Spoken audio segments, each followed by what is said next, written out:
Bom, pessoal, boa noite, Roberto.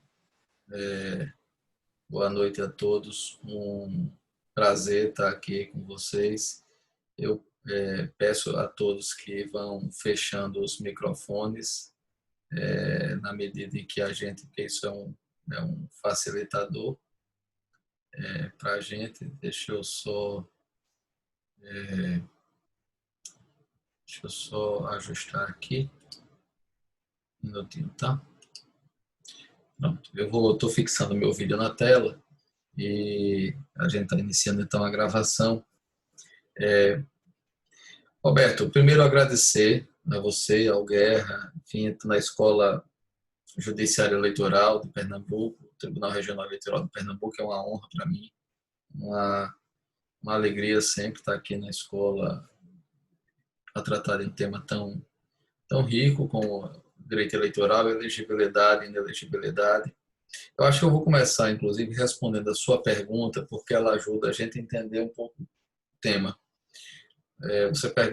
Você começa falando sobre por que Pontes de Miranda, no direito eleitoral, ele tem sido tão pouco lido, citado, utilizado, eu diria que é pela mesma razão que ele tem sido negligenciado em outras áreas do direito.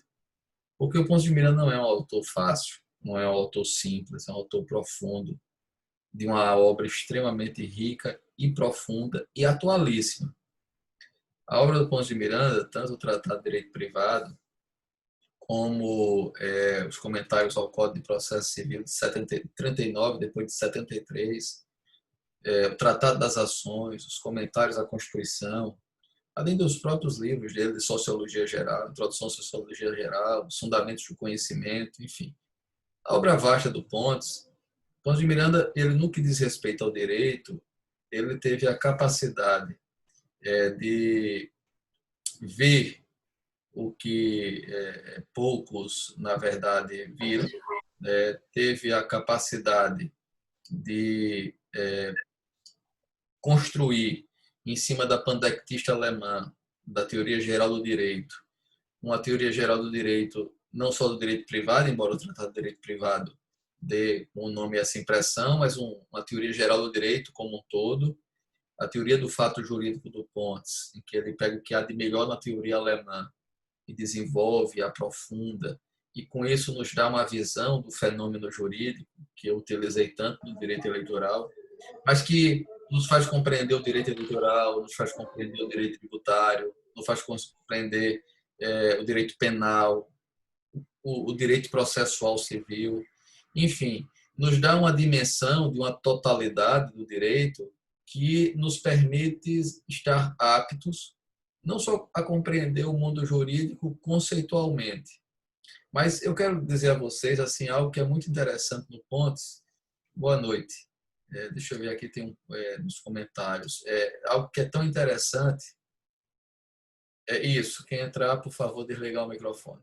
Algo que é tão interessante no Pontes é o seguinte, é que quando o Pontes fala sobre o processo civil em particular, ele diz que é a área de predileção do estudo dele, porque é aquele ramo do direito mais rente à vida.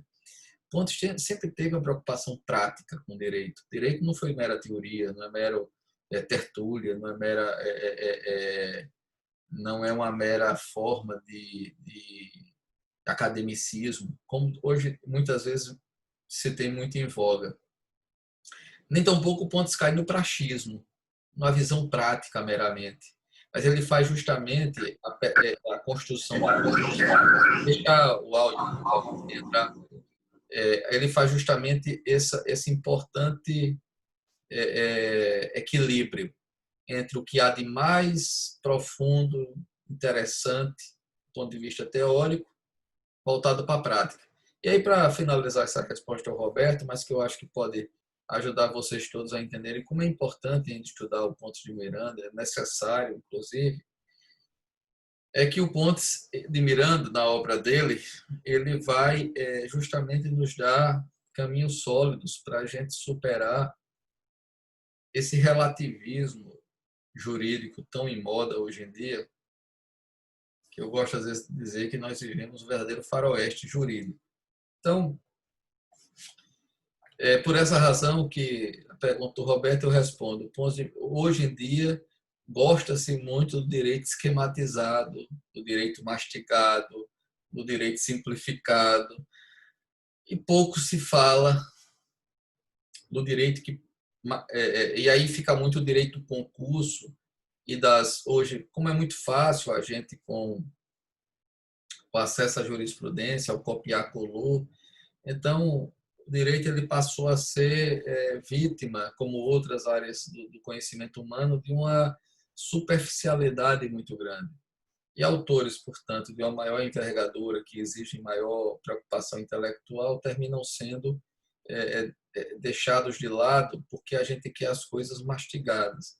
E o Pontes não é um autor simples de se ler, numa obra vasta, você tem que ler, reler. Às vezes, Pontes diz uma coisa num ponto que você só vai compreender no outro, na conjugação. Então, é um autor realmente difícil nesse sentido, desafiador, mas é fantástico. Bom, agora sobre direito eleitoral, que é o tema aqui do nosso encontro, eu queria começar só com uma reflexão com vocês. Vocês estão na Escola Judiciária Eleitoral, tem uma visão, aqui deve ter o pessoal ligado da própria Justiça Eleitoral, advogados, enfim, o público nosso deve ser de várias áreas, mas com interesse no eleitoral. O que é que nós temos, o que é que diferencia? Primeiro eu quero começar nesse ponto. O que é que diferencia aquele que vai buscar conhecer efetivamente o direito eleitoral e ter uma prática muito boa, daquele que vai ter uma prática apenas o tal do praxismo, mas sem poder muitas vezes ir além daquilo que num primeiro instante se nos aparece. É a gente compreender que o direito eleitoral é uma coisa simples, é um ramo do direito.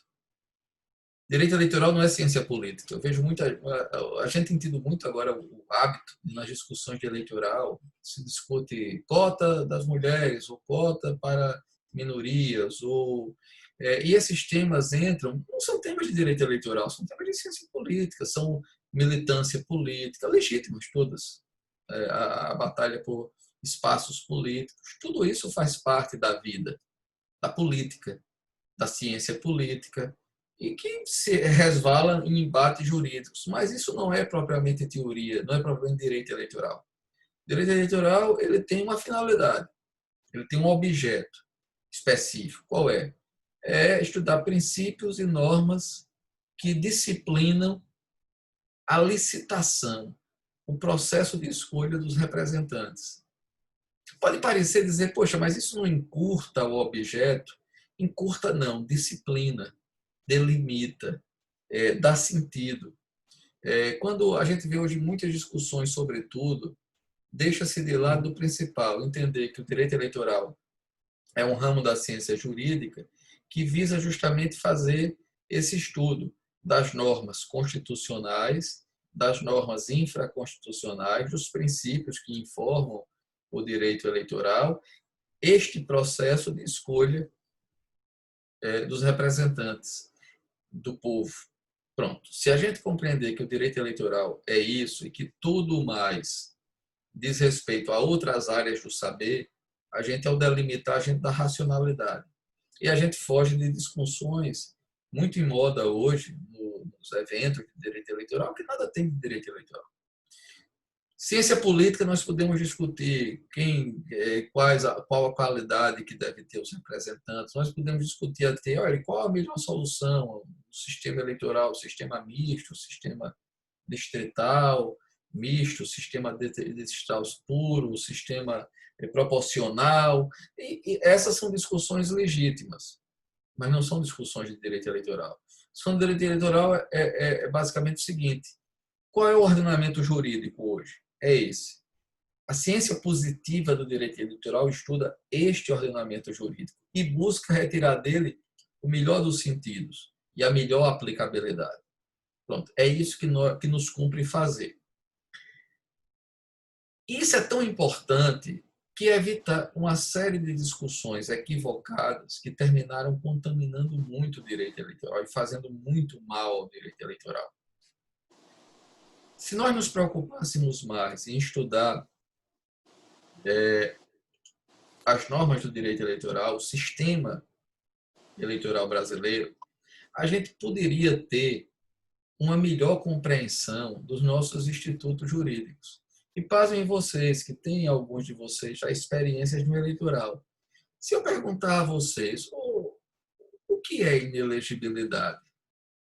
Se eu perguntar a vocês o que é elegibilidade, é possível que vocês tenham uma ideia vaga e possam até reproduzir algumas lições que vocês encontram em livros até de constitucional. Por exemplo, direito, elegibilidade ao direito eleitoral ativo, direito eleitoral ativo, direito de ser votado ao direito passivo. Olha, a inelegibilidade ela é uma sanção, mas que tipo de sanção? Tem alguma inelegibilidade que não seja sanção? Aí você, de repente, vai analisar a lei da ficha limpa e vai ver uma série de hipóteses, de tipos de atos ilícitos eleitorais, cuja sanção é inelegibilidade. Aí você fica convencido que que a inelegibilidade é uma sanção. Mas aí você vai olhar o que o Supremo disse sobre a lei da ficha limpa e vai ter uma surpresa. O Supremo disse que a inelegibilidade não é sanção, que a inelegibilidade seria condição. E aí você se pergunta, mas por que é uma condição, não é uma sanção? E por que o Supremo decidiu assim? Algo que parecia óbvio à primeira vista. Aí você vai perceber que o Supremo decidiu assim, fazendo uma espécie de doutrina eleitoral às avessas, para poder justificar a retroatividade de leis sancionatórias. Então, daí a importância fundamental dos conceitos jurídicos.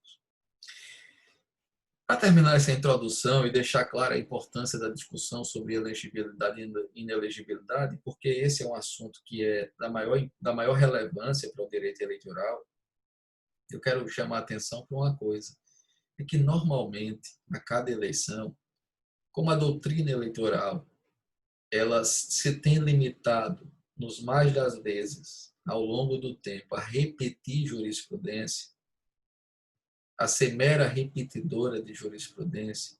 Olha, o TSE decidiu, olha a resolução, e disso não, e nada sistematiza.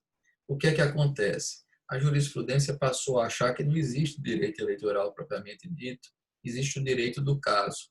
E aí a jurisprudência passou a se sentir estimulada a dizer que os institutos são o que ela diz, o que dá na veneta, e de repente, não mais que de repente, surgem discussões mais estapafúrdias diante do sistema jurídico, como se fossem grandes discussões. Por exemplo, recentemente, vocês estão acompanharam a discussão sobre abuso de poder religioso.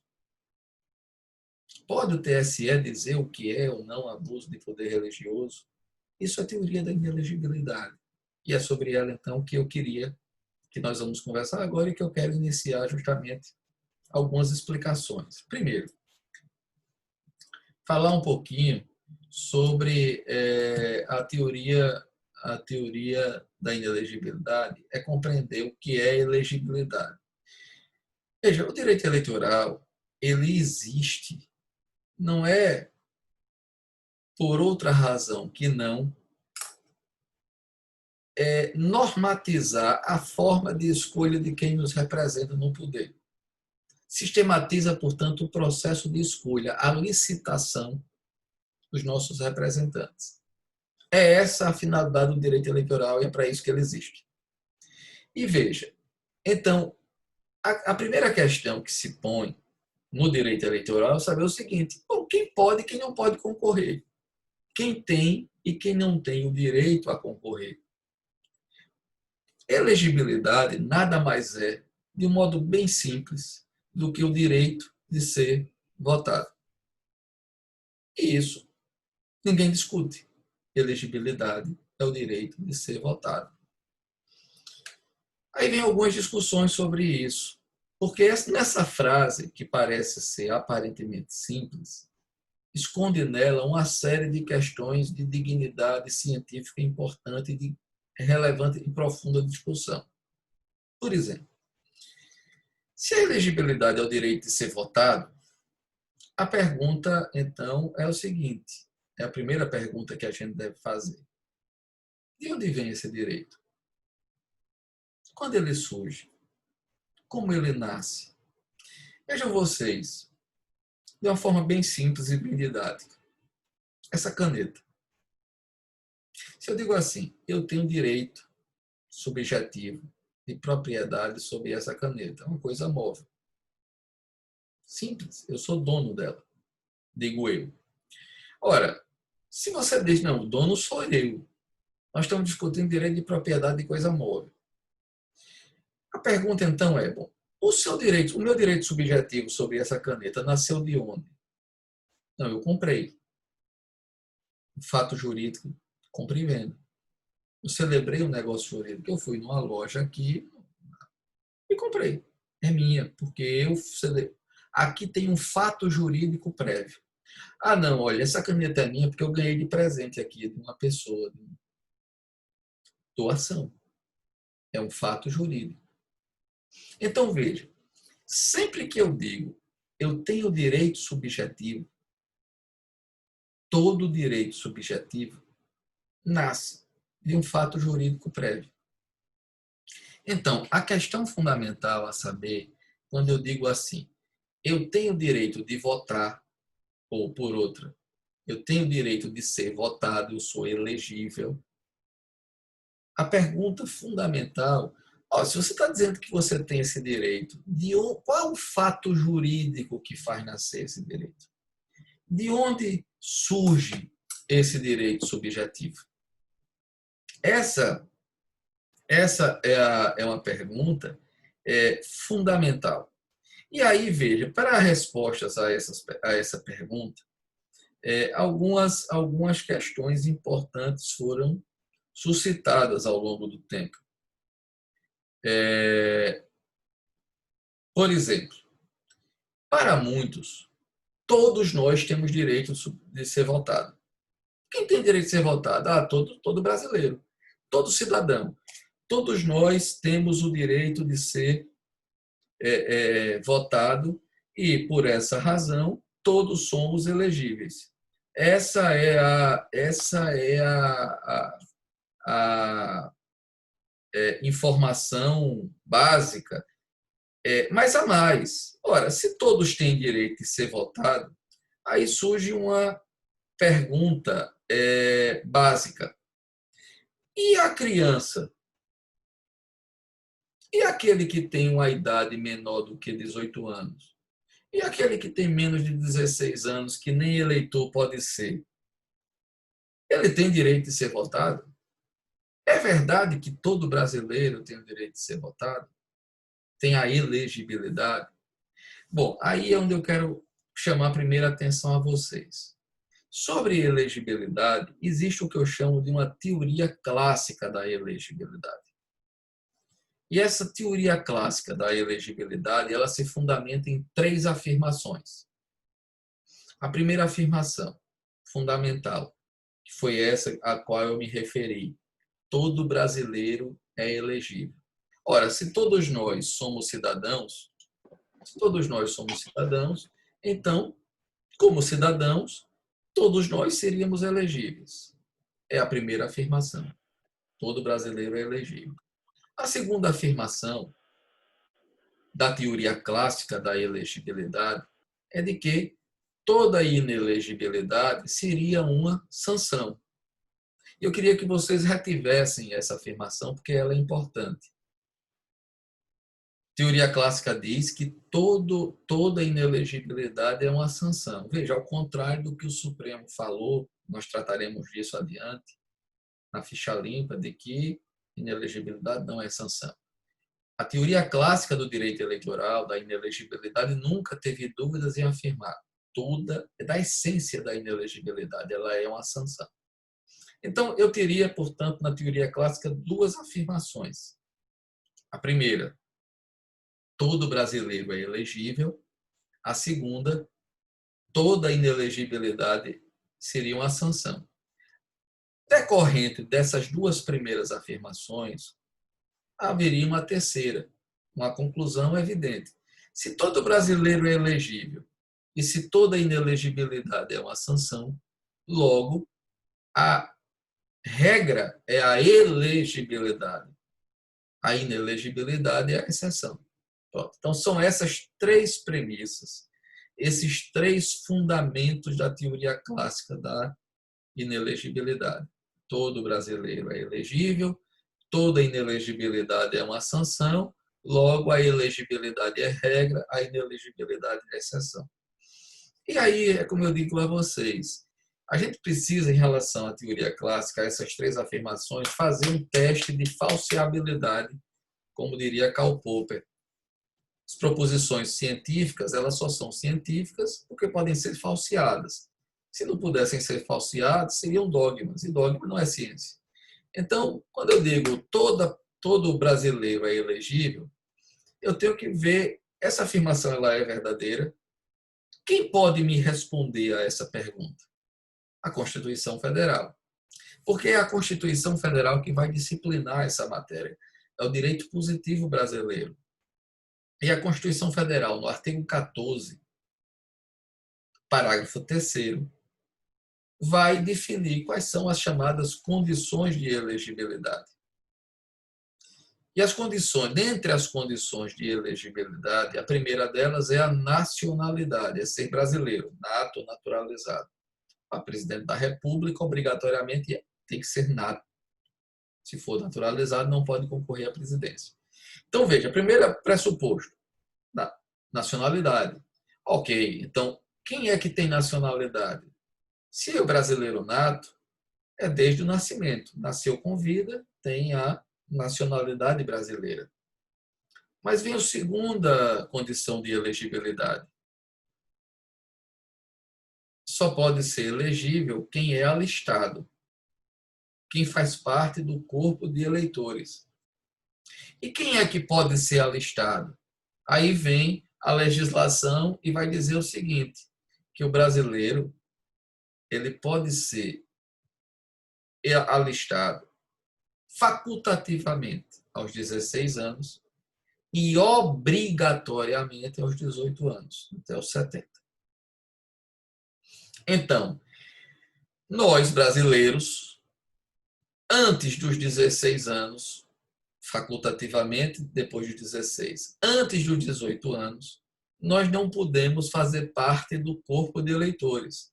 Ora, se nós não podemos ser eleitor, se nós não podemos estar alistado com 13, 14, 15 anos, por óbvio, nós não podemos ser candidatos. Nós não podemos ter elegibilidade.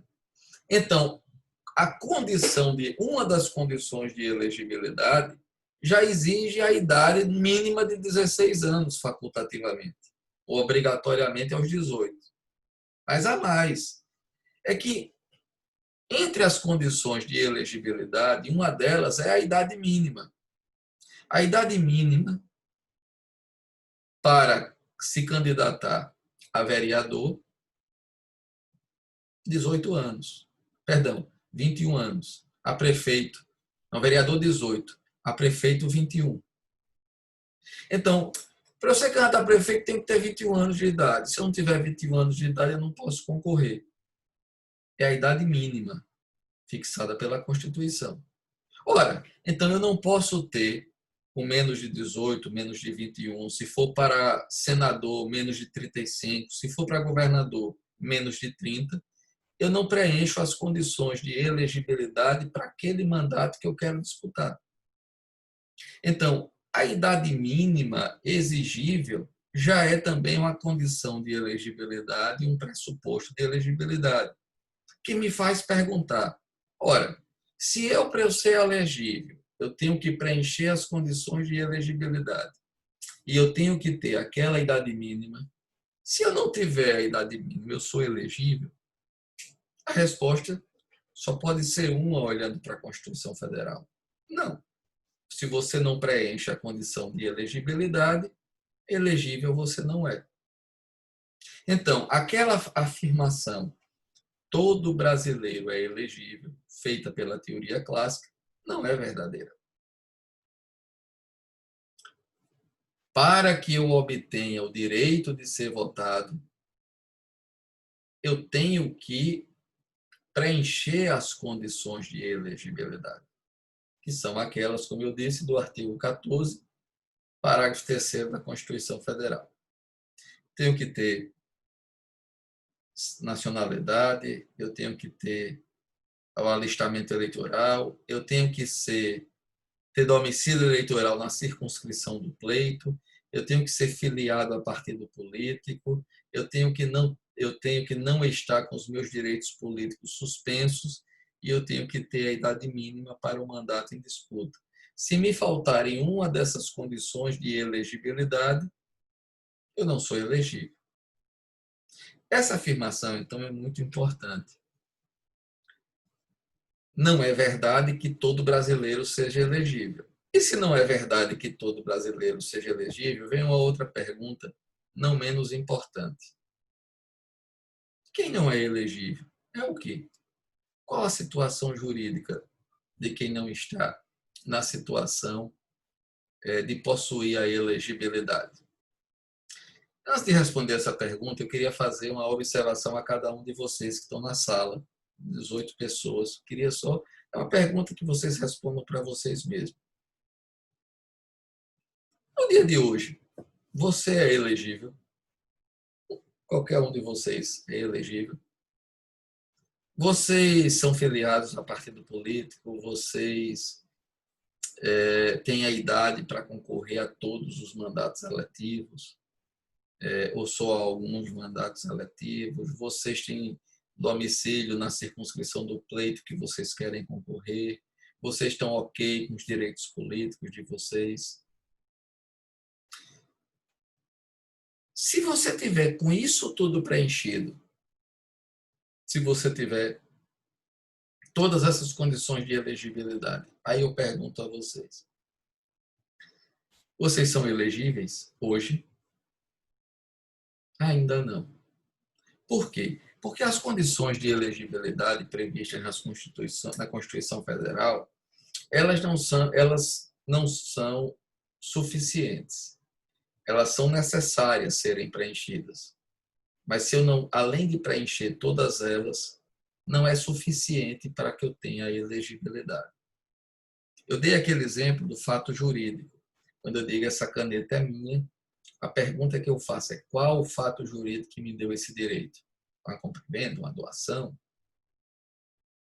Eu encontrei res nullius, portanto, a minha foi uma posse originária que me fez ser proprietário. A mesma coisa vale a elegibilidade. Se eu preencher todas essas condições, eu já tenho elegibilidade? Não. Por quê? Porque o próprio ordenamento jurídico vai exigir ainda outros pressupostos a serem preenchidos.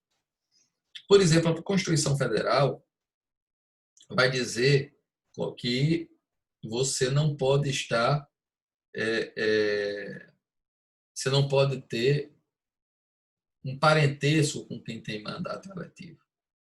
Você não pode estar incompatível, você tem que estar desincompatibilizado. Então, se você é irmão, por exemplo, do prefeito e não tem mandato, e o prefeito continua no mandato, você não pode concorrer ao mandato eletivo naquele município, porque você está em situação de incompatibilidade. Então, o incompatível, ele é inelegível.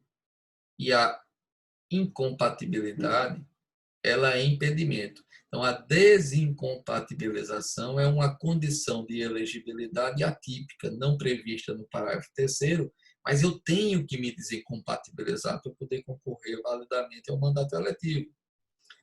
Além disso, não basta eu ser filiado a um partido político.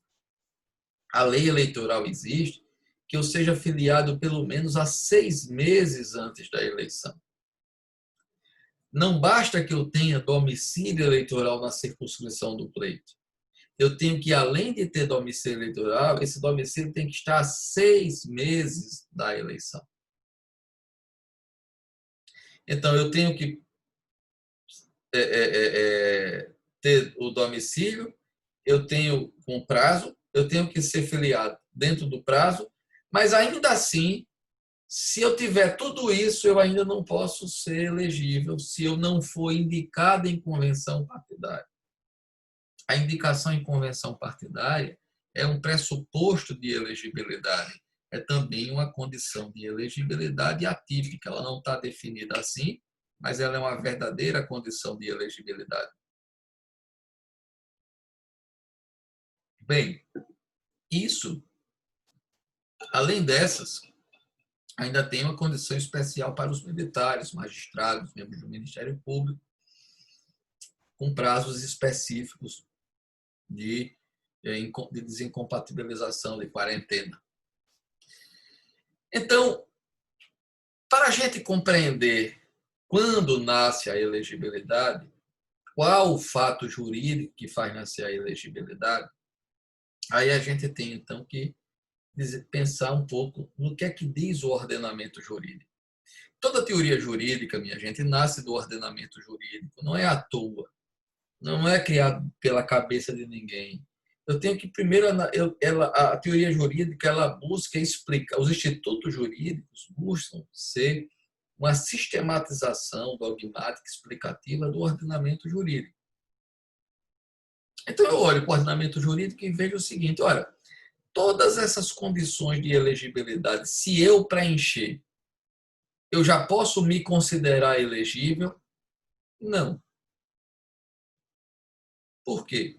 Porque, na verdade, essas condições de elegibilidade, na verdade, elas são pressupostos do fato jurídico que faz nascer a elegibilidade. E qual é o fato jurídico que faz nascer a elegibilidade? O registro de candidatura. É o registro de candidatura o fato jurídico que faz nascer o direito de ser votado. Antes do registro de candidatura, não há elegibilidade. Antes do registro de candidatura, não há o direito a receber validamente o voto.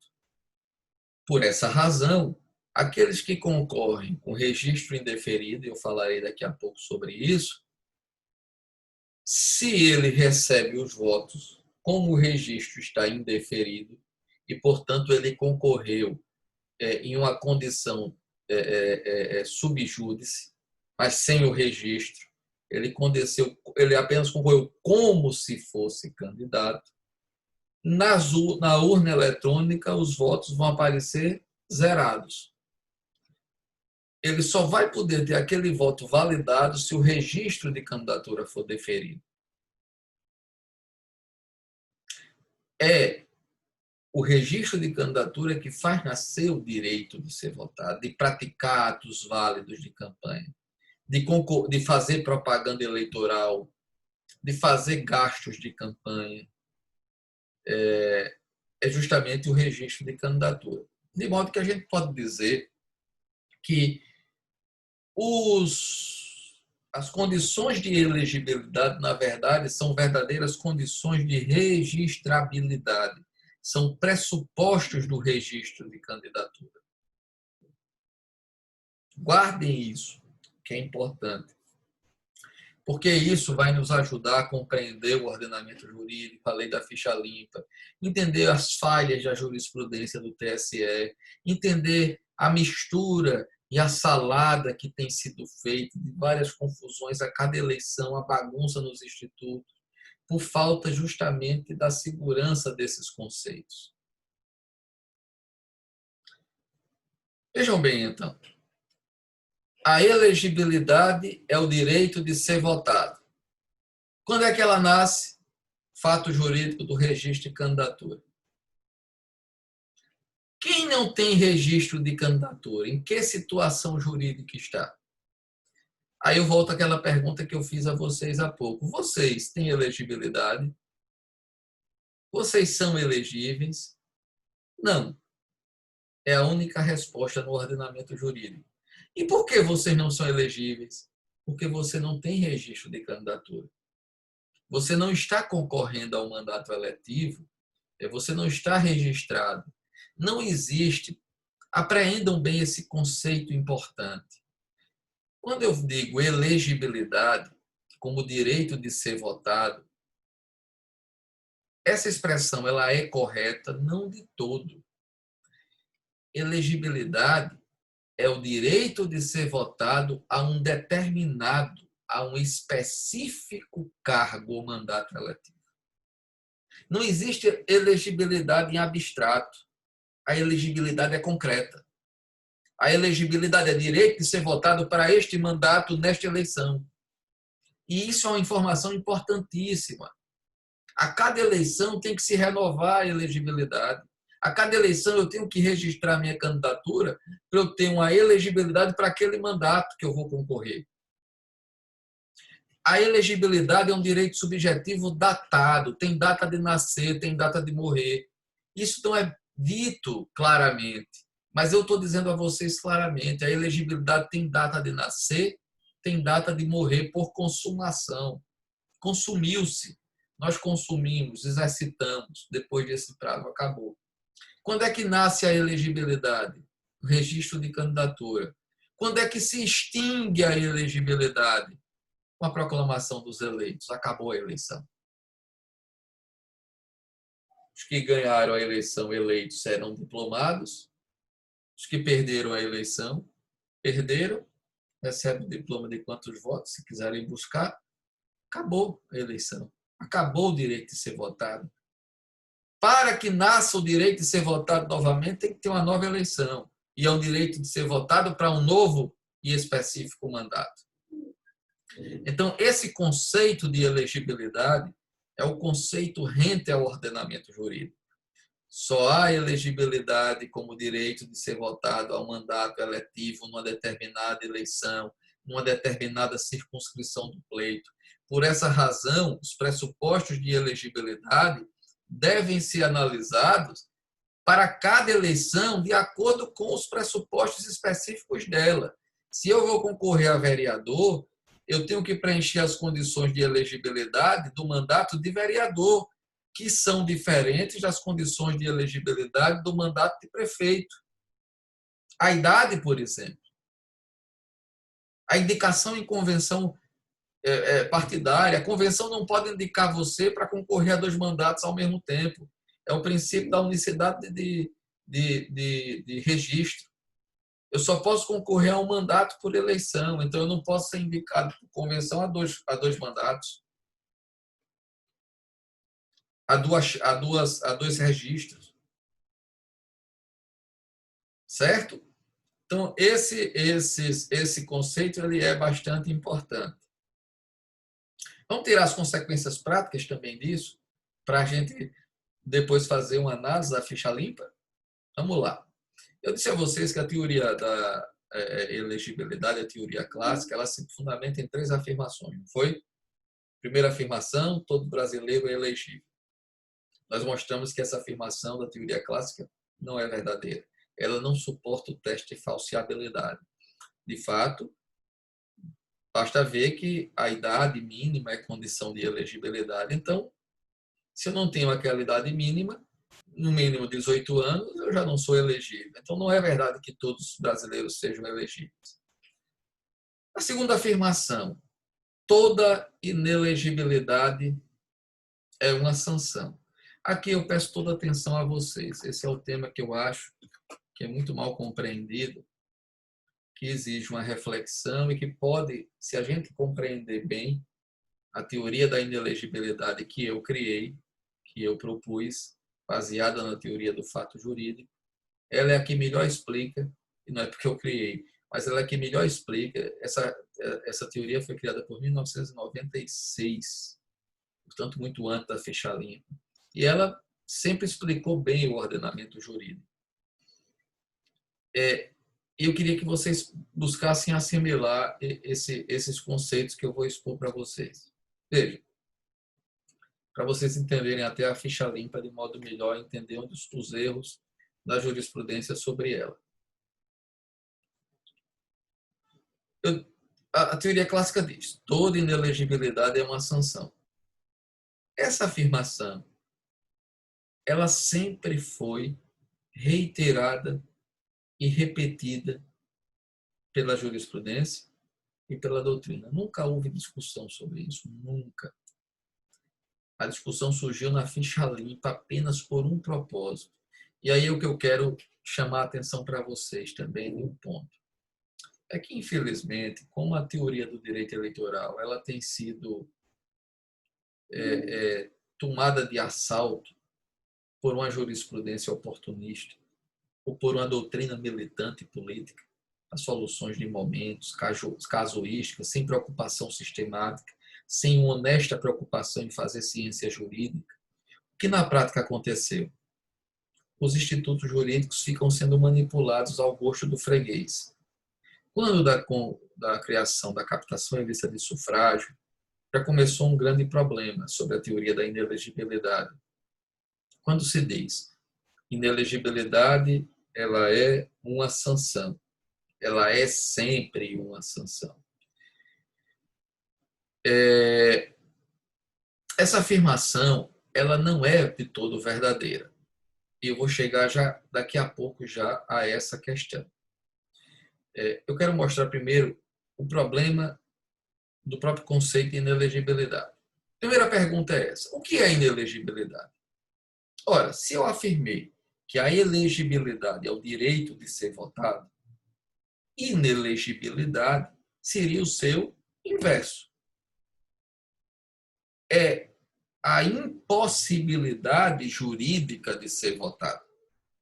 Então, a questão a saber é: se a elegibilidade é o direito de ser votado e a inelegibilidade é a ausência do direito de ser votado, a questão é: a ausência do direito de ser votado é sempre uma sanção? Aí eu volto à pergunta que eu fiz a vocês: vocês são elegíveis? Vocês vão me responder: não, porque eu não tenho registro de candidatura.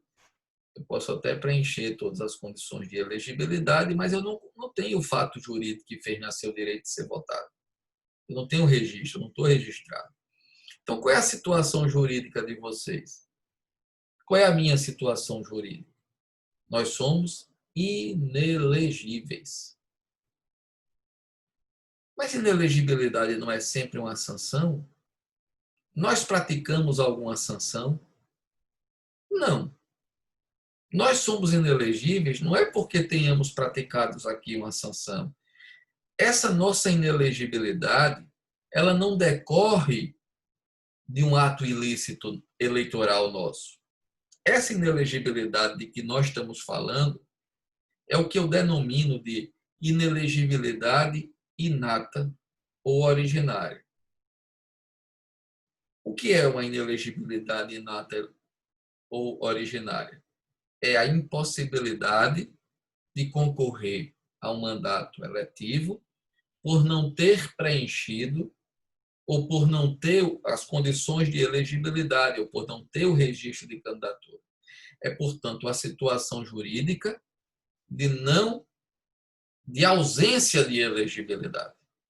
A ausência de quem tem ou está em situação jurídica de ausência de elegibilidade, porque não tem registro de candidatura, é sempre inelegível. Inelegibilidade originária, inata. Não tem nada a ver com sanção aqui. Isso faz com que a gente já coloque também aquela segunda afirmação da teoria clássica como errada. A primeira afirmação, todo brasileiro é elegível, errada. A segunda afirmação, toda inelegibilidade é uma sanção, errada. Nós temos diversas hipóteses, situações jurídicas de inelegibilidade inata que nada tem a ver com sanção a fato jurídico ilícito. Aí eu queria fazer um apontamento também para vocês. É o seguinte, veja,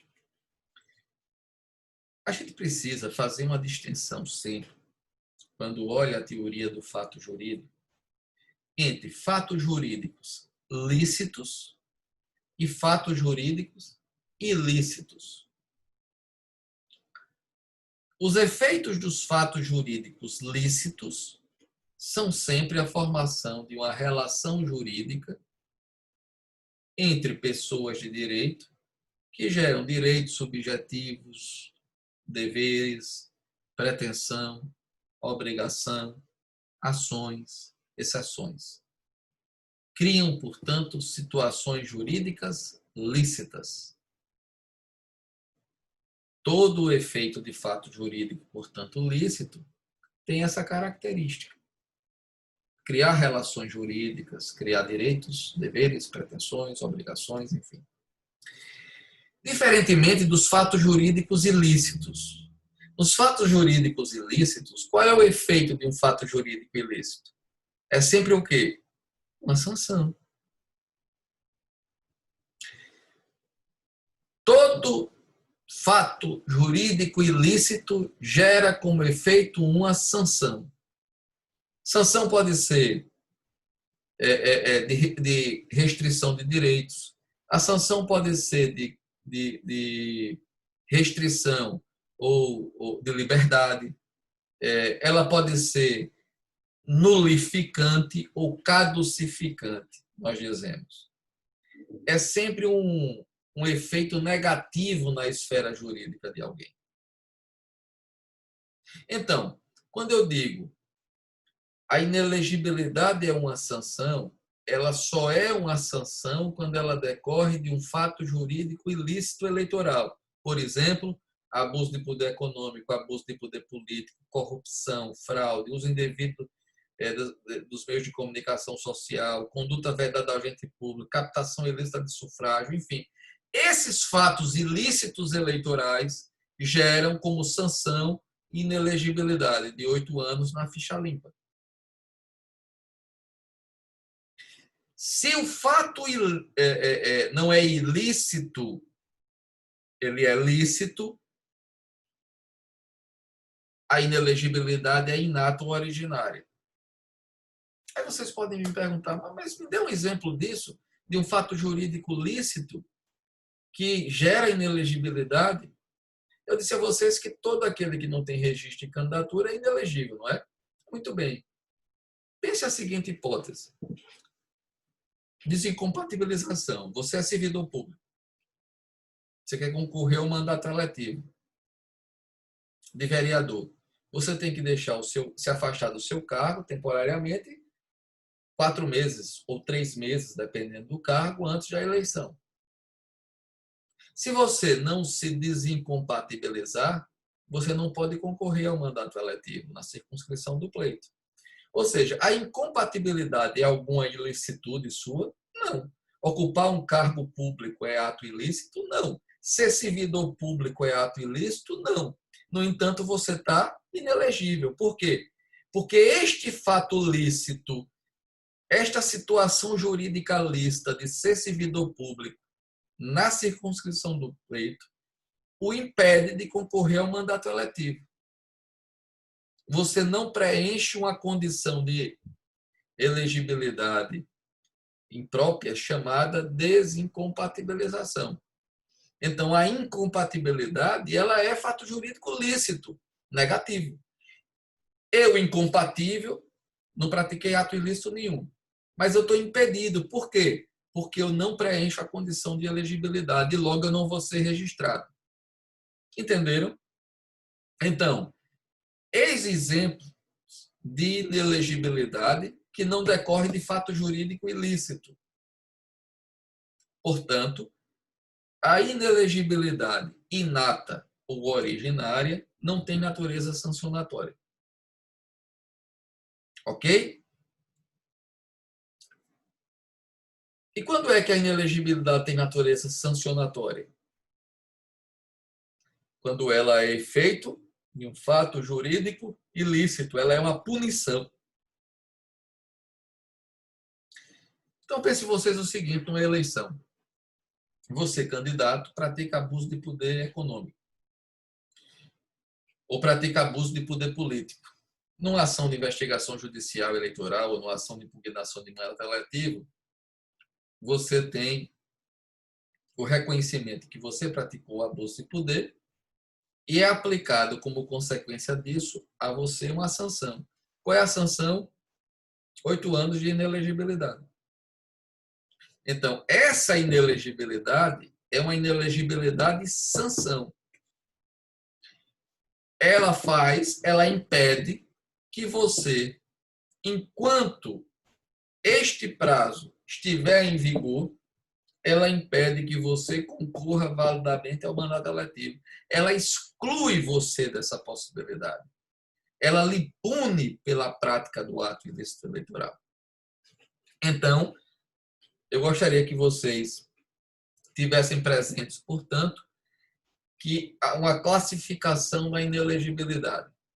Inelegibilidade, ela pode ser originária ou inata, inelegibilidade inata, lícita, decorre da ausência das condições de elegibilidade. E a inelegibilidade combinada, que é a inelegibilidade sanção. 2 tipos de inelegibilidade, repito, inata ou combinada. A inelegibilidade combinada é a inelegibilidade que decorre de um fato ilícito. A inelegibilidade combinada ou sanção, ela pode ser de 2 espécies. A inelegibilidade combinada simples, que ocorre apenas na eleição em que o ilícito se deu. Eu chamo também de inelegibilidade para essa eleição. Que é essa eleição? Essa eleição do ilícito, do pleito. Ou a inelegibilidade combinada, ela poderá ser potenciada. Inelegibilidade combinada simples ou inelegibilidade combinada potenciada. A inelegibilidade combinada potenciada é aquela que ocorre num determinado trato de tempo, que alcança mais de uma eleição, além daquela que o ilícito se deu. Vejam bem, para quem está mais tempo no direito eleitoral, que hoje você pode dizer assim, não, Adriana, é o seguinte, a gente lendo a lei da ficha limpa, só existe inelegibilidade lá prevista de 8 anos. Então, toda inelegibilidade seria potenciada. Não existe uma inelegibilidade só para a eleição. De fato, hoje é assim. Mas antes, nós tínhamos exemplos de um ordenamento jurídico que puderam voltar a surgir acaso mude a lei. Por exemplo, o artigo 41A, captação ilícita de sufrágio, ou as condutas vedadas aos agentes públicos. Quais eram a sanção? A lei dizia assim, no caso da captação do sufrágio, prometer, conceder, doar vantagem pessoal ao eleitor, visando obter o voto, fato ilícito. Sanção, cassação do registro do diploma. Ou seja, na captação do sufrágio e na conduta vedada, antes da lei da ficha limpa, a esses fatos ilícitos, qual era a sanção? Cassar o registro ou o diploma, ou seja, a inelegibilidade naquela eleição exclusiva em que o fato ilícito se deu. Era a inelegibilidade combinada simples. Quando veio a lei da ficha limpa em 2010, a lei da ficha limpa fez uma loucura. É uma lei, aliás, muito mal escrita, é uma lei mal feita, é uma lei burra, inclusive. É uma lei equivocada em todos os aspectos. Ela igualou tudo, fez uma sanção para tudo, fez uma misturada. Aplicou a sanção de 8 anos, mas a sanção de 8 anos não são apenas 8 anos, podem ser 30. É uma lei, eu provo já a vocês o que eu estou dizendo, mas é uma lei maluca, burra ao extremo. E quem fez isso não fez porque tivesse clareza do que estava fazendo. Fizeram por estupidez. Foi uma lei mal redigida que veio de roldão, sem discussão na Câmara, no Senado. O pessoal achando que a lei era tão mal feita que o Supremo ia dizer que era inconstitucional. Aí jogaram o Supremo com medo da uma pressão popular, dizendo que era a melhor coisa do mundo, a ficha limpa ia salvar a democracia no Brasil. Aí o Supremo disse, não, esse negócio é constitucional mesmo. todo torto. E mais, é tão constitucional que a sanção da inelegibilidade se aplica para trás. Uma loucura. Essa lei da ficha limpa, ela foi mal feita, foi uma estupidez como passou no Congresso e uma loucura o que o Supremo decidiu sobre ela. Tá certo? E nada disso que eu estou dizendo é exagero, não. Eu digo e vou demonstrar agora rapidinho. Veja, então, só para a gente repetir, se vocês estiverem gravando ou anotando, não perder de vista. Vou repetir os conceitos para a gente gravar bem e para dar um passo adiante e falar sobre ficha limpa. Deixa eu ver aqui a hora direitinho, 1 hora de aula, eu também não cansá-los. Mais um tempinho, não se cansem não, tá? Vamos lá. Inelegibilidade. Inelegibilidade, ela pode ser inata, ausência do direito de ser votado porque eu não preenchi as condições de elegibilidade. Ou a inelegibilidade pode ser cominada, como sanção por ato ilícito eleitoral. Inelegibilidade cominada, ela pode ser simples, apenas para essa eleição, como se dava anteriormente na captação do sufrágio, conduta vedada, ou ela pode ser potencializada, ou seja, durante um trato de tempo, 8 anos, como diz na ficha limpa, como tem uma inelegibilidade processual, que é por tantos anos quanto perdure o recurso, inelegibilidade indefinida no tempo, podendo ser por longa data.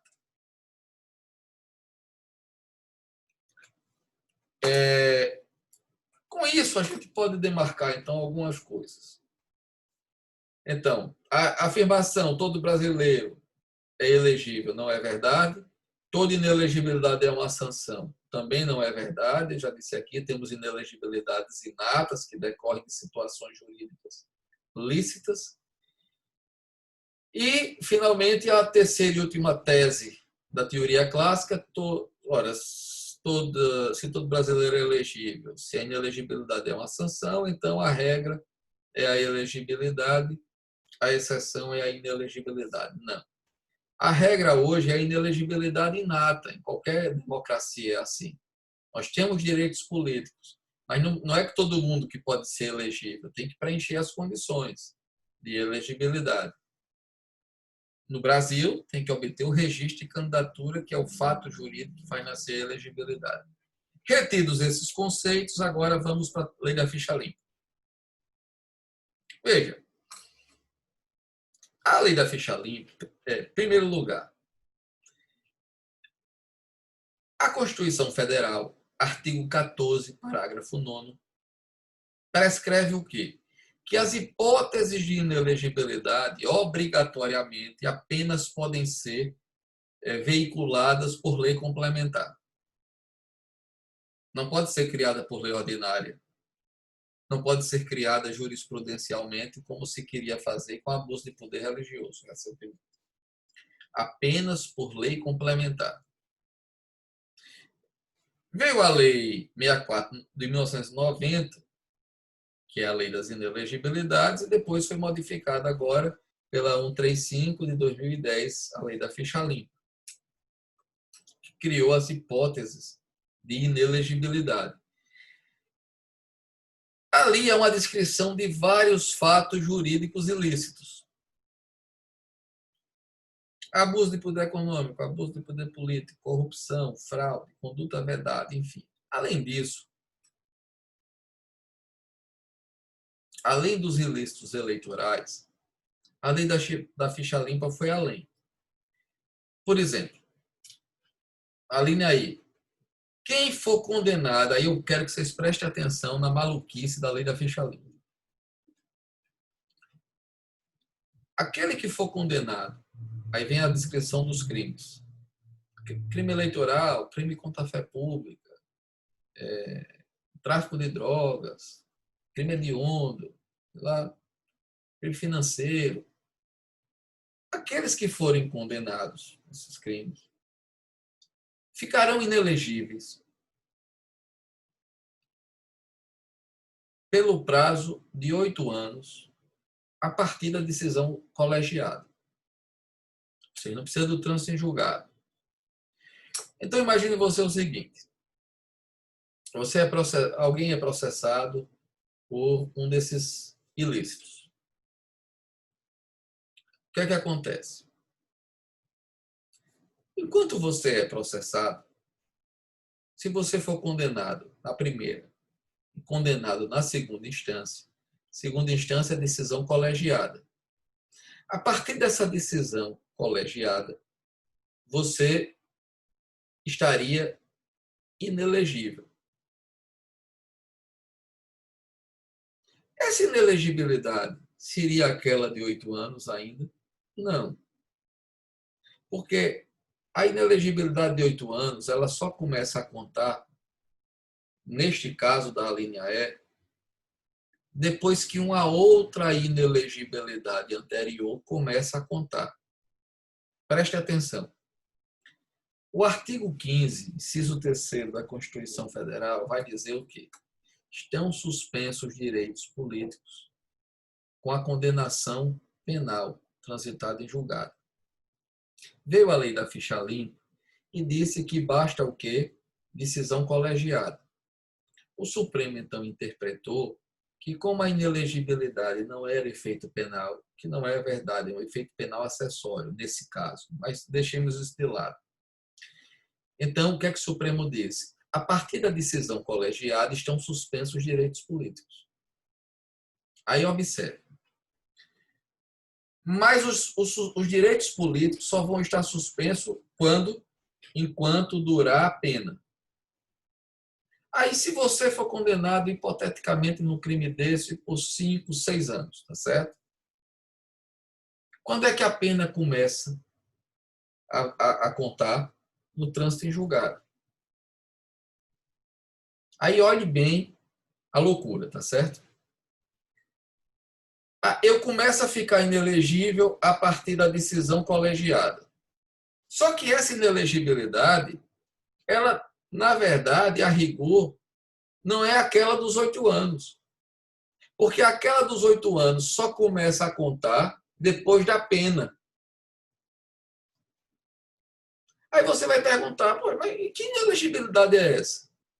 É o que eu chamo de uma inelegibilidade processual. Você, que vai recorrer da sua condenação para não ficar preso, enquanto você estiver recorrendo na instância ordinária, o que é que acontece? Enquanto você está recorrendo na instância ordinária, você, exercendo seu direito de recurso, você está inelegível. O ônus do exercício do direito de recurso é todo seu, está inelegível. Enquanto você estiver recorrendo, se o seu recurso durar no STJ 2, 3, 4, 5 anos, se você levar a matéria para o Supremo sem trânsito julgado ainda, você está inelegível. Mas não é a inelegibilidade de 8 anos. É uma inelegibilidade decorrente do tempo do processo. Então, vamos lá que você corre nessa brincadeira para transitar em julgado, levou aí 6, 7, levou 10 anos você recorrendo. 8 anos, pronto. Você está 8 anos inelegível. Aí você perdeu os recursos. E tinha lá aquela condenação de 5 anos. Você ficou 5 anos, vai ficar 5 anos com seus direitos políticos suspensos. Então, vamos lá. Vamos supor que você ficou recorrendo 10 anos, para a gente ficar com a conta matemática. Correu 10 anos. 10 anos inelegível, inelegibilidade processual. Aí você transitou em julgado. Aí você foi condenado a 5 anos, mais 5 anos. 15 anos inelegível. Quando você cumpriu a pena, terminou essa inelegibilidade por suspensão dos direitos políticos, mais 8 anos. Nessa brincadeira, 10 mais 15, mais 8. 23 anos inelegível. Está fora da vida política. É o degredo. Isso é uma aberração. Imagine, o fato de eu estar recorrendo está militando contra mim. O ônus do tempo é todo meu. Eu posso me sentir injustiçado.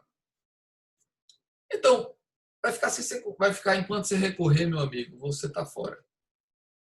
Então, essa inelegibilidade processual, ela é absurda, inclusive, porque eu sustento isso desde 2010. Pelo menos ela deveria ter uma detração, ela ser abatida dos 8 anos. Mas não. A jurisprudência não faz detração. Então, você, enquanto recorre, você vai ficar inelegível. Quando você cumprir a pena, ou o tempo da pena, você está inelegível e depois mais 8 anos inelegível, pela linha E. Então, é uma mega sanção desproporcional. E isso vale também na improbidade administrativa. E se você foi inocentado, meu amigo, no STJ, enquanto você estava recorrendo, esse tempo você ficou inelegível processualmente. Se você não conseguiu uma liminar suspendendo essa decisão. Então, a lei da ficha limpa é uma lei absurda. Ela iguala todos os ilícitos eleitorais em termos de sanção e, quando ela desiguala com esse nível de agravamento. Agora, vejam. Aí vem uma pergunta, na época da ficha limpa, que era a seguinte, antes da lei da ficha limpa, a decisão, a inelegibilidade era de 3 anos. Veio a lei da ficha limpa e colocou para 8 anos. Aí surgiu a pergunta: quem foi condenado? Quem teve o abuso de poder político, econômico, enfim, reconhecido antes da ficha limpa? Que direito se aplica? A única resposta de teoria geral do direito, a única resposta de uma jurisprudência constitucional consequente seria: lei sancionatória não retroage, é o princípio da irretroatividade. Todavia, o que foi que aconteceu na prática? O Supremo Tribunal Federal, com aquela história do clamor popular, com essa história de vamos limpar a política, o que foi que o Supremo fez? O Supremo disse não. A sanção de 8 anos de inelegibilidade se aplica também a sanções a casos já passados. Aí observe, veio uma decisão judicial, vamos supor, em 2008, decretando a inelegibilidade. Ou antes, 2006, a lei foi 2010. 2006, 4 anos antes da lei, decretou a inelegibilidade. Por quantos anos? 3. Então, se ele foi condenado em 2006, 2007, 2008, 2009, pela decisão judicial, pela coisa julgada material e pela Lei 6490, a inelegibilidade terminava quando? Ora, se a decisão foi em 2006, a inelegibilidade terminava quando? 2009. Veio a lei da ficha limpa em 2010. Ele já não estava mais inelegível. A sentença já tinha transitado em julgado. Aí o que foi que o Supremo disse? Não. A inelegibilidade não é sanção. Mas não é efeito de fato ilícito? Não foi abuso de poder que ele cometeu? Não foi uma conduta vedada? Não foi... Ah, não. Inelegibilidade, disse o Supremo, por maioria, votos vencidos. Inclusive, um dos votos vencidos do ministro Celso de Mello, que citou longamente a minha doutrina, contrária a essa tese do ministro Luiz Fux, que foi vencedora, para atender os reclamos. que foi que se disse ali? Não, não. A inelegibilidade não é sanção, não. Ela é condição. É condição de quê? Ela não é pressuposto. Ela está aqui dizendo o seguinte, olha, ao fato ilícito do abuso de poder, a sanção 3 anos anteriormente, agora de 8 anos.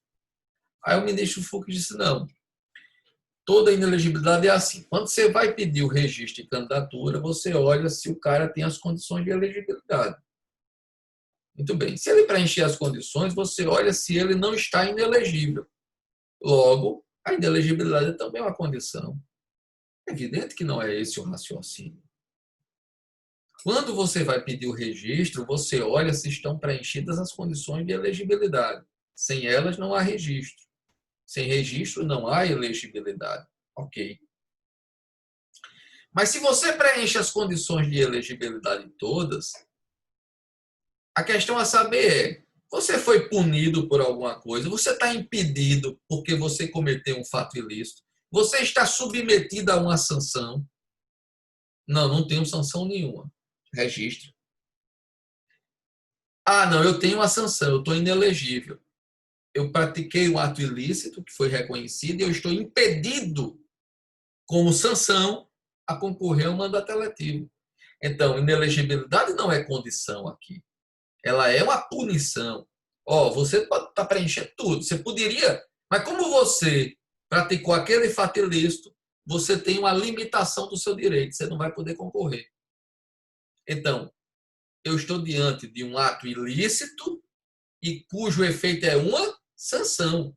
Logo, eu estou diante de uma sanção de inelegibilidade e eu não poderia retroagir a lei da ficha limpa, sob pena de ter uma norma retroativa de aplicação de sanção vedada pela Constituição. Aí o que é que o ministro Fux raciocinou, construiu? Não, eu não estou diante de uma retroatividade, disse ele. Eu estou diante, aí surgiu essa figura anômala, de uma retrospectividade. Como diria o Didi Mocó, Akuma, que a retrospectividade, o que é isso? Disse o ministro, não, é porque o Canutilho, no direito constitucional português, disse que há hipóteses em que a lei pode pegar o passado e aplicar efeitos a ela sem retroagir. Canutilho disse isso, disse, e disse certo. Mas não para a hipótese de ato ilícito. O que é a retrospectividade? Para vocês entenderem bem a diferença. Eu vou dar um exemplo para ficar mais fácil. Imagine o seguinte, você é servidor público. Aí tem uma norma lá que diz que você terá, de 3 em 3 anos, você terá direito a uma gratificação pelo tempo de serviço. Ou seja, o triênio. O ano e ano, anuênio. Mas vou dar o exemplo do triênio ou do quinquênio. Então, de 3 em 3 anos, você terá um adicional por tempo de serviço. Triênio. Aí eu tenho direito, primeiro ano eu servidor público. Segundo ano, servidor público. No terceiro ano, eu vou ter o triênio. Quando eu estou no segundo ano, veio uma lei dizendo, ó, o adicional por tempo de serviço está extinto. Aqueles 2 anos que eu... De nada é a mesma coisa, eu tinha uma expectativa de direito. Então, esses 2 anos morreram. Não nasceu para mim o fato jurídico que me dá o direito ao triênio. Qual é o fato jurídico? Está 3 anos no serviço, exercício do serviço público. Ok. Mas, hipoteticamente, vamos supor que eu estivesse no segundo ano e viesse uma lei que dissesse, olha, não existe mais o triênio, não. Agora, essa gratificação, esse adicional por tempo de serviço, eu vou dar para o servidor que tem 5 anos. Então, o que é que acontece? Qual é o fato jurídico agora? 5 anos de tempo de serviço, direito à gratificação, quinquênio. Ora, quando a lei entrou em vigor, criando o quinquênio, qual é o fato jurídico? Qual é a condição para o quinquênio? Está no tempo de serviço. Quando veio a criação do quinquênio, eu estava com quantos anos de tempo de serviço? 2. Aí vem o terceiro ano, no quinto ano, eu vou ter a gratificação. Por quê? O nome disso, então, é o quê? Retrospectividade. A lei nova pegou os fatos passados, o tempo de serviço, e contou todo. Não é que ela retroagiu. Ela foi aplicada a partir do momento. Se eu tivesse 4 anos e 9 meses de tempo de serviço, quando ela entrou em vigor, ela pegava, e quando eu fizesse 5, eu ganhava. Se eu tivesse 6 anos de tempo de serviço, quando a lei entrou em vigor, eu já passaria direto a ganhar o quinquênio. Por quê? Não é que ela retroagiu, é que ela pegou todo o tempo. Nesse sentido, a retrospectividade que falou Canottilho. A não ser que ela criasse um artigo que dissesse o quê? 5 anos do tempo de serviço a partir da entrada em vigor dessa lei. Aí, aquele tempo para trás, valor nenhum. Tá certo? Essa é a diferença. Isso nada tem a ver com retroatividade e irretroatividade. Por isso, quando o ministro Fux utilizou esse exemplo na inelegibilidade, na ficha limpa, não fazia sentido nenhum. Então, pelo tempo aqui, para terminar e abrir para perguntas, se vocês quiserem fazer, o que foi que aconteceu ali com a ficha limpa? Então, o Supremo entendeu, vejam bem o que é a ausência dos conceitos claros. Eu dei a vocês desde o início os conceitos. Minha gente, inelegibilidade, ela é sanção quando vem de fato ilícito. Todas aquelas descrições ali da lei da ficha limpa eram de fatos ilícitos eleitorais. Logo, só podia valer daqui para frente. Se retroagisse, como fez o Supremo, violou cláusula constitucional clara, retroagindo lei sancionatória. E com isso, muita gente foi prejudicada. Mas não é só isso. Nessa decisão, o Supremo não protegeu algo que também é garantia constitucional, coisa julgada material. A sentença que declarou, fulano é inelegível por 3 anos e transitou em julgado, é por 3 anos. E o Supremo diz, não, isso é condição, independente de ter 3 anos, repetindo a lei, o que vale agora é a nova. Então, violou, retroagindo sanção, violou a coisa julgada material, só por uma visão punitivista.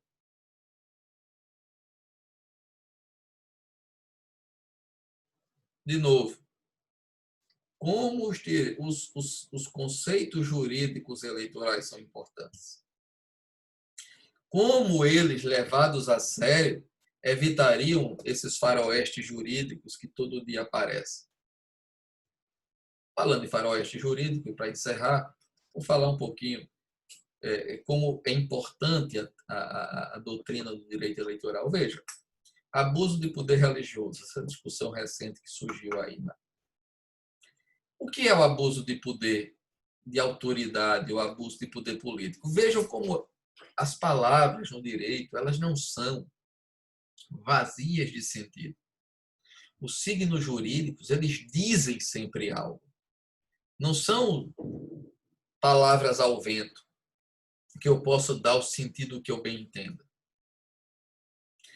Abuso de poder de autoridade. Quem pode praticar o abuso de poder de autoridade? Quem é autoridade para a lei eleitoral? O agente público. Só o agente público pode praticar abuso de autoridade. O servidor público, o que exerce função pública, o ocupante de cargo ou emprego público, quem exerce mandato eletivo. São os únicos sujeitos ativos da sanção, do ilícito de abuso de poder, de autoridade.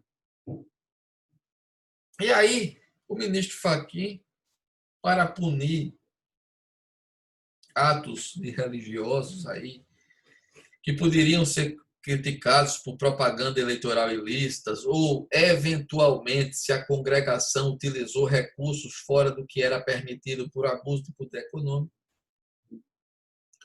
O ministro, então, disse o seguinte, que abuso de poder de autoridade essa autoridade aí não é autoridade, aí esvaziou, acabou com o conceito no voto dele e criou a figura de uma autoridade emocional, psicológica, por crença, chegando ao que ele falou, por um sequestro da vontade, pela relação entre o sacerdote e o... Isso não é autoridade jurídica. Quem é autoridade? É o coroinha, é o sacristão, é o cantor gospel, é o obreiro da igreja evangélica. Quem é? É o pastor, é o padre? Qual é o conceito de autoridade? É quem exerce uma militância sem ser porque é de uma comunidade, mas não é membro efetivo de uma carreira clerical. Vejam, então fica ao vento. Os conceitos jurídicos eleitorais querem dizer sim alguma coisa. É a tradição, é a integridade, é a coerência do ordenamento jurídico que vale. Eu não posso atribuir ao que como eu quero, isso vira bagunça no direito eleitoral, vira esse faroeste jurídico eleitoral que a gente tem visto, como foi na ficha limpa, retroatividade, como foi na ficha limpa e como tem sido sanções de 10, 15, 20, 30 anos, criações de tipos novos no meio da eleição, sem ser por lei complementar, como manda a Constituição, como ia ser agora o abuso de poder religioso. É preciso que nós levemos o direito eleitoral a sério, e eu encerro dizendo isso. Do ponto de vista da doutrina, tenho repetido muito, a doutrina tem que doutrinar, a doutrina tem que fazer dogmática jurídica séria.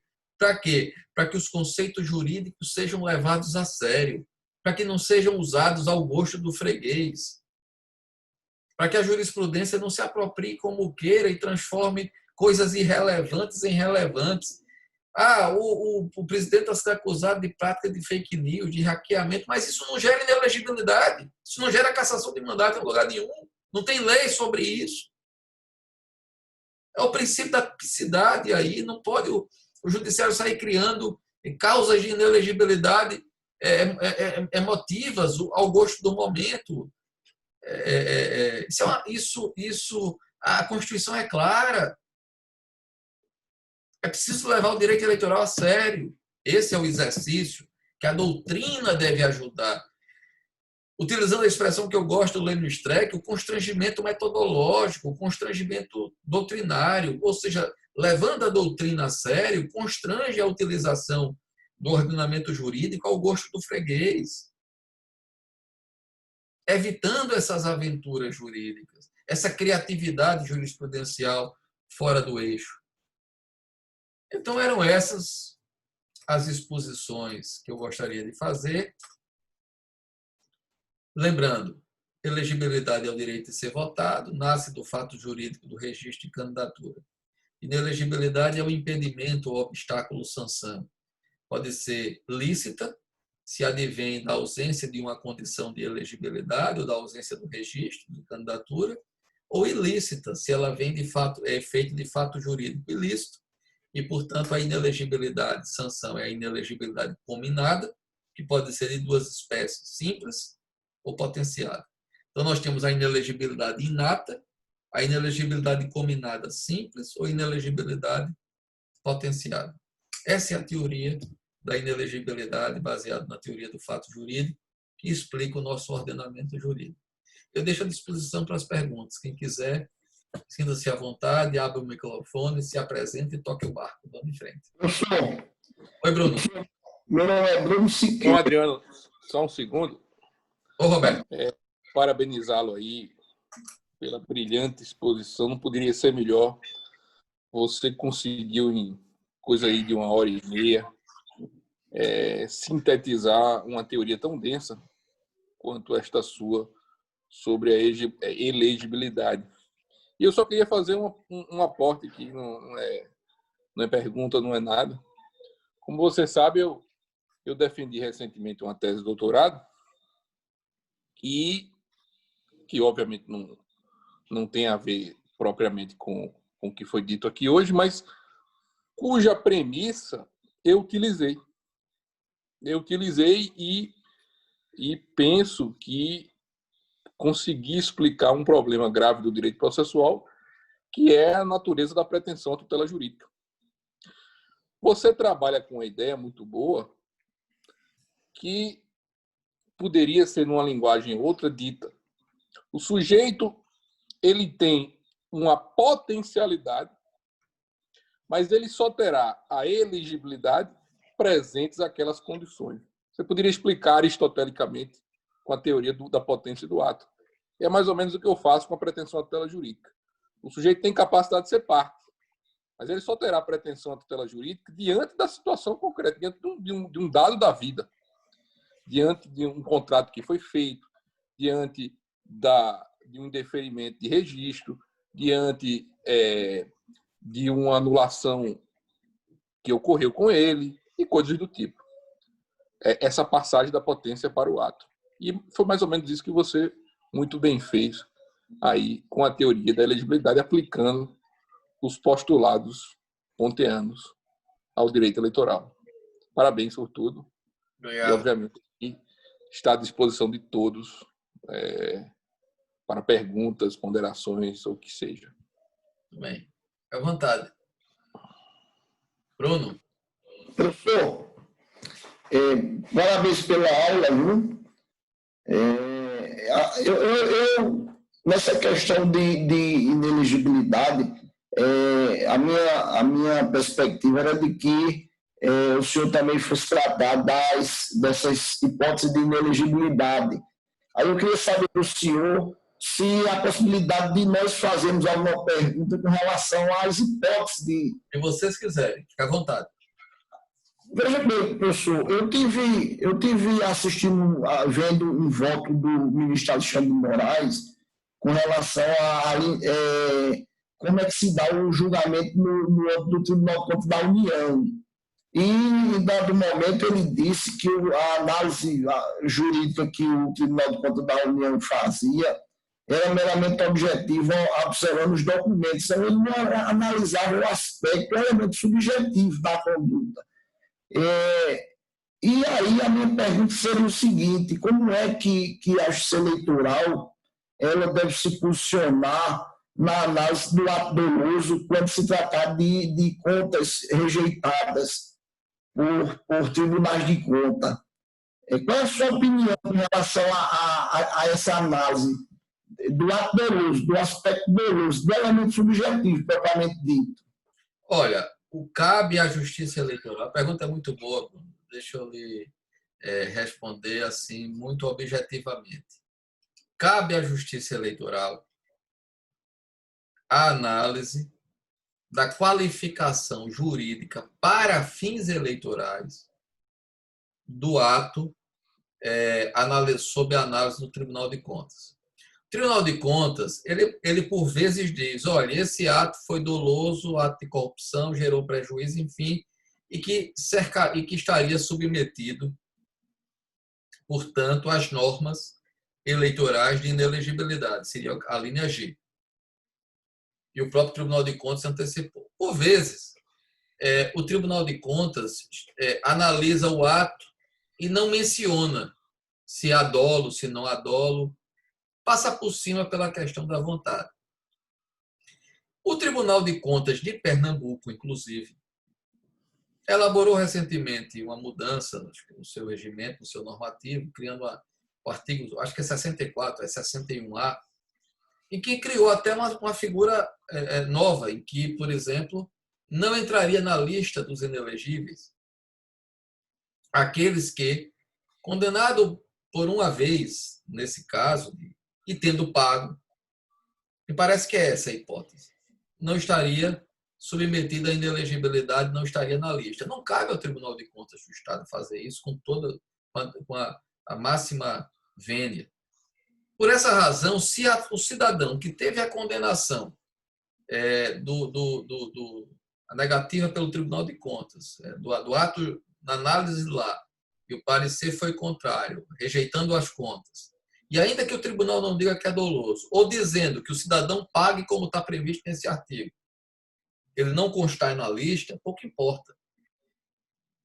Os adversários poderão impugná-lo mediante uma impugnação de registro de candidatura, e caberá à Justiça Eleitoral fazer análise da dolosidade ou não, do dolo presente ou não no ato, para fins eleitorais.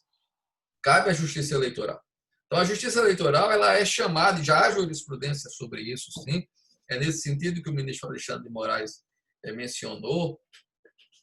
Eu entendo, sim, que o Tribunal de Contas pode fazer a análise se há ou não dolo e decidir para os fins da Corte de Contas.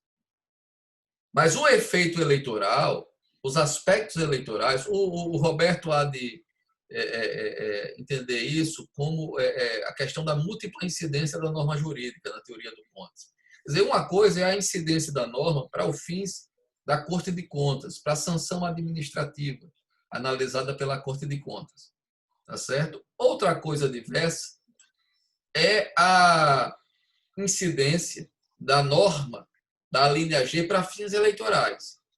Para fins eleitorais, então, a análise daquela hipótese de inelegibilidade ali descrita, inclusive o aspecto doloso, é matéria afeta a Justiça Eleitoral também.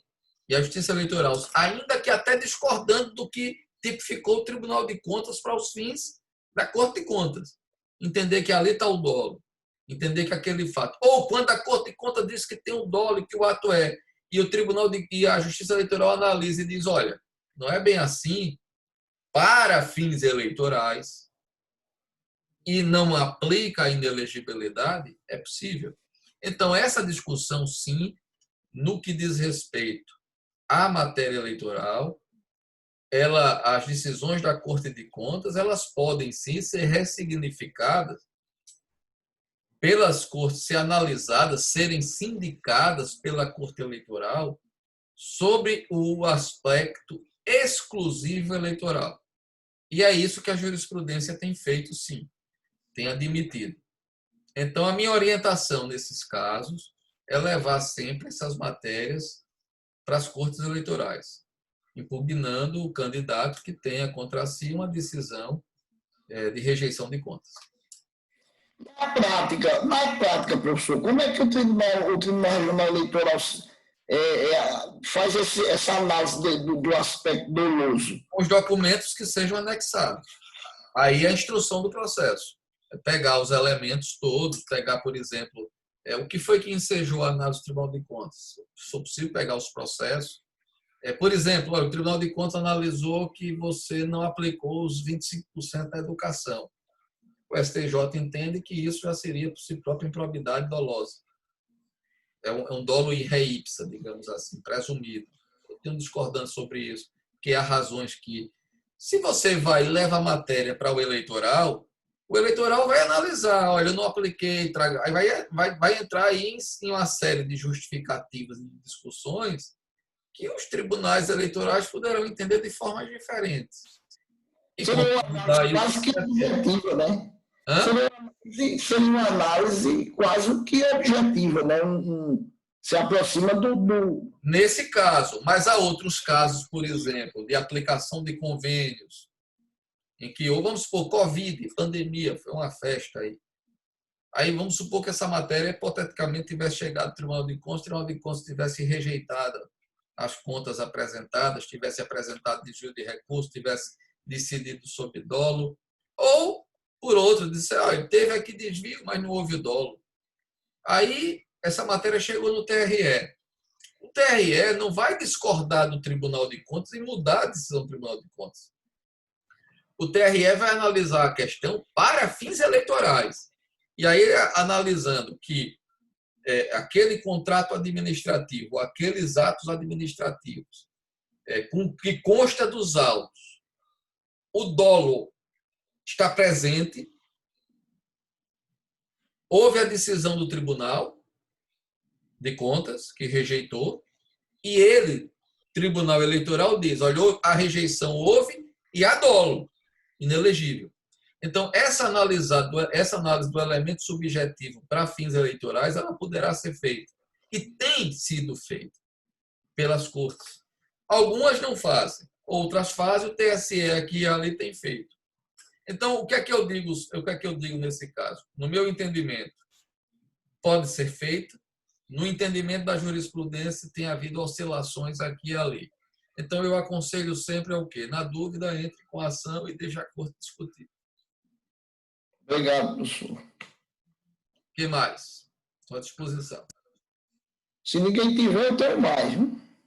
Eu estou aqui, o Roberto me convidou e está me pagando muito caro, né, Roberto, para responder as perguntas. Eu vejo nessa lei 64/90, eu fiz a leitura da linha G e da outra linha que trata de condenação, condenados à suspensão de direito político em decisão transitada em julgado ou proferida por órgão judicial colegiado, por ato doloso de improbidade administrativa que importa lesão ao patrimônio e enriquecimento ilícito. Aí a minha indagação é se haveria possibilidade, naqueles casos de julgamento de contas, fazendo uma leitura do tema de um modo global, se seria o caso numa defesa, por exemplo, a gente sustentar que se no julgamento das contas, se não se verificar cumulativamente a lesão e o enriquecimento, seria o caso também de... Sim, é porque a lei junta as duas questões, o dolo e o enriquecimento ilícito. Se não há demonstração do enriquecimento ilícito nos autos, isso é matéria de prova. Eu poderia utilizar essa fundamentação que está na linha L. Eu poderia utilizar essa mesma fundamentação numa defesa que fosse tratada de contas do Tribunal de Contas? Porque veja, porque o que trata do julgamento do Tribunal de Contas prevê ato doloso, mas não faz nenhuma se exige lesão e enriquecimento ilícito. Já na linha L, que trata de condenação, exige os dois. Bruno, para cada linha é um ilícito próprio, com pressupostos próprios. Na linha em que se exige a demonstração do enriquecimento ilícito, é pressuposto. Na outra linha em que essa exigência não ocorre, não é exigível. Então, aí a gente está diante da descrição do fato ilícito. A defesa ela tem que ser feita mediante a questão da acusação. Eu não posso dizer, olha, na linha em que não exige o enriquecimento ilícito, eu não posso argumentar com a outra linha que não exige. São coisas distintas, são tipos distintos. A defesa é com base numa acusação específica. Professor? Oi? Boa noite a todos. Excelente, Rosano Carvalho. Oi, Rosano. Excelente palestra, fiquei muito satisfeito. Inclusive, essa reflexão que o senhor fez da lei da ficha limpa, desses prazos em que a pessoa pode ficar inelegível, eu não compreendia, foi muito interessante para mim, de fato, muito esclarecedor. Sabia, sim, de muitas críticas à lei de ficha limpa, mas não tinha me atento a essa questão dos prazos. E aí, nesse sentido, eu gostaria que o senhor comentasse a emenda constitucional 107, né, que ela, no inciso 4º, né, do parágrafo 3º, mexeu lá nos prazos de desincompatibilização. E aí considerou que os prazos que estavam a ser vencidos seriam prorrogados, como foi o caso do servidor público, que se desincompatibiliza com 3 meses antes. E os prazos que já estavam preclusos, e os prazos que já estavam vencidos, desculpem, ficaram preclusos.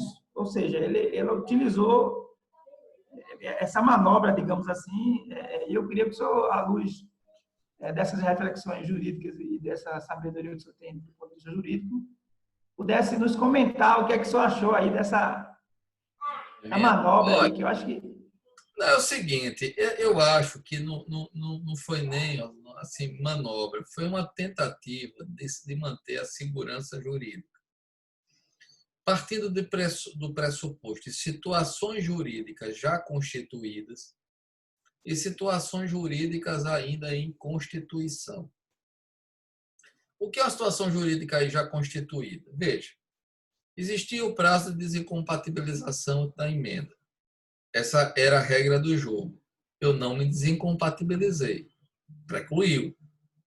Então, a legislação, ela até poderia, eventualmente, criar uma nova hipótese de inexigibilidade. Ela poderia até criar uma nova hipótese de desincompatibilização, alargando o prazo. Mas ela disse, olha, você teve o tempo para sair. O raciocínio foi esse. Não saiu. Então, ali, aquela faculdade que já existia, você, por uma opção livre sua, você deixou de exercer. Pereceu o direito. Morreu.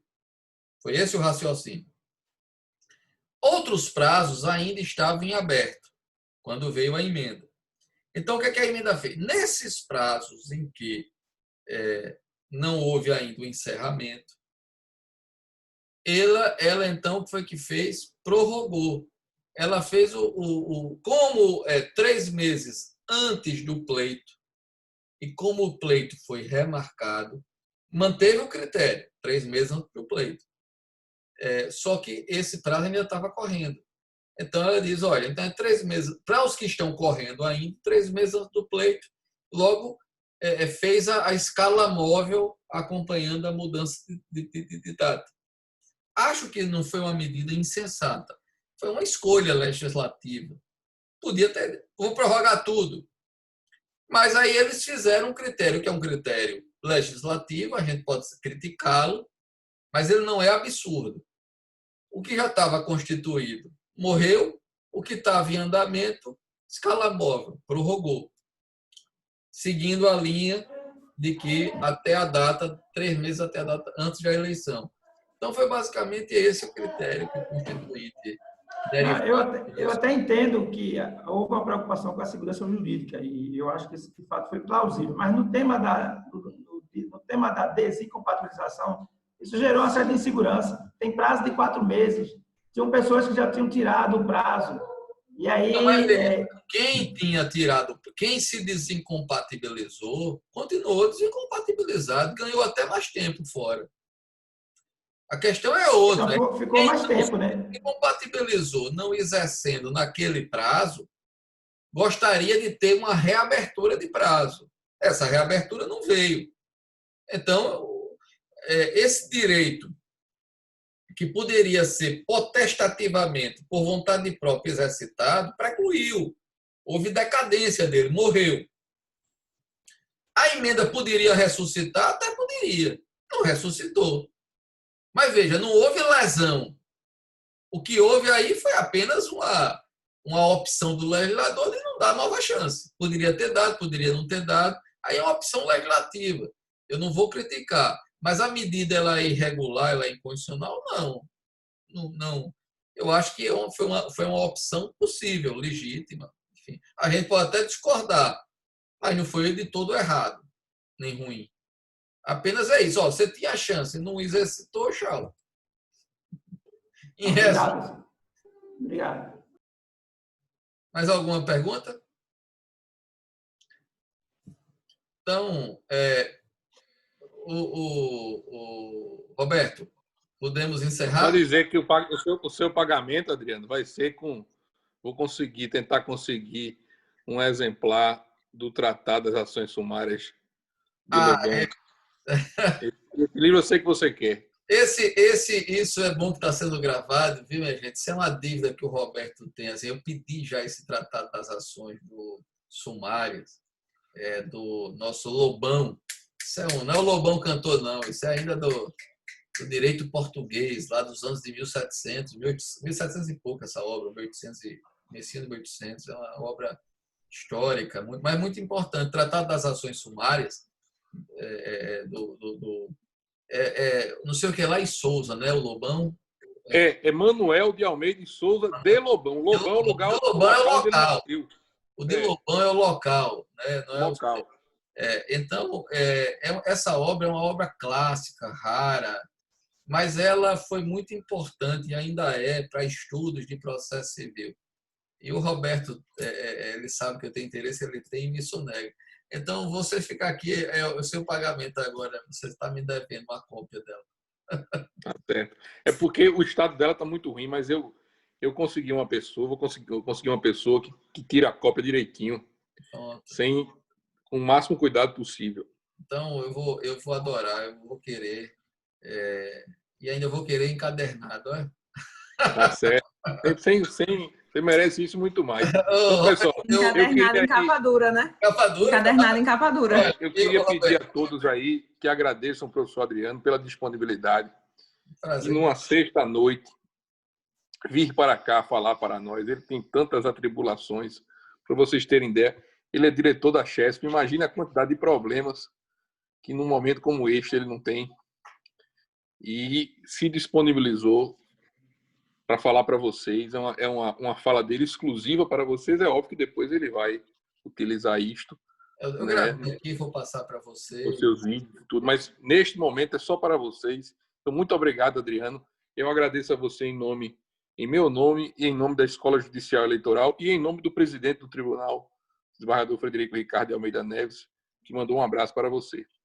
Roberto, então eu queria só agradecer a você o convite, ao desembargador presidente, a todos vocês que tiveram a paciência de me ouvir, dizer que é um prazer. É sempre bom conversar sobre direito eleitoral. Eu tenho dito assim, sempre a gente precisa aprofundar esses conceitos, porque direito eleitoral não é só prática. Quanto mais a gente tiver esses conceitos firmes, a gente consegue resolver essas perguntas que o Bruno fez, enfim, que o Rosano fez, com mais segurança, porque os conceitos jurídicos não ficam ao gosto do freguês e dá uma segurança jurídica. Então, boa noite a todos vocês. Até mais. Até mais. Obrigado, professor. Obrigado.